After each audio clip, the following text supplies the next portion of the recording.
धर्मशाला block नुआगाँ स्थित सरस्वती शिशु विद्या मंदिर वार्षिक क्रीड़ा पुरस्कार वितरण उत्सव अनुष्ठित हो जाइछि। सभापति मलय कुमार सामल सभापतित्व यह सभार अतिथि भाव में संभव पत्रिकार संपादक अखिल कुमार स्वाई, आजिर आह्वान संपादक मानस रंजन जेना, द न्यूज टुडे जिला प्रतिनिधि विनोद बिहारी साहू अतिथि भाव में जोग देथिले।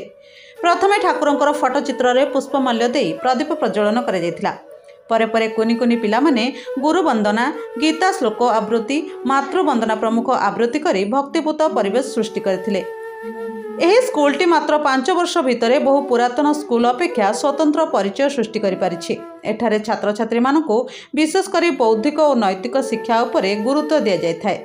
स्कूल प्रतिष्ठाता श्रीजुक्त मिश्र बाबू समय पिलामानकर परिवार मौलिक शिक्षा, धार्मिक शिक्षा, पुराण शास्त्रर गीता, भागवत और आदर्श गुरुंकर सत्य अनुसरण बाणी को विद्यार्थी मानकर चरित्रगत करने पर शिक्षा देते।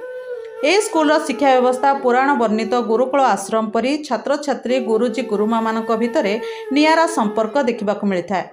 एठारे पिलामानकर गुरुजन मानक प्रति व्यवहार और चालीचलन में परिमार्जित होबार शिक्षा मिलता है बोली अतिथि माने मत व्यक्त करथिले।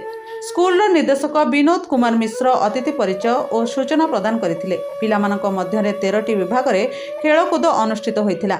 समस्त कृति छात्र छात्री मानकु पुरस्कार प्रदान करा जायथिला। छात्र देवप्रसाद चांद चैंपियन होइथिले। अभिभावक माँ मानक मध्यरे 2टी प्रतियोगिता अनुष्ठित करा जाय सेमानकु पुरस्कृत करा जायथिला। गुरुमा विश्वरूपा स्वाई, मुस्कान फिरदोस, संध्याराणी मिश्र, रश्मि रेखा वेज, प्रतिष्ठा मल्लिक और सत्यभामा बेहेरा प्रमुख परिचालना करथिले। Dharmasala Binod Sahu report, the news today.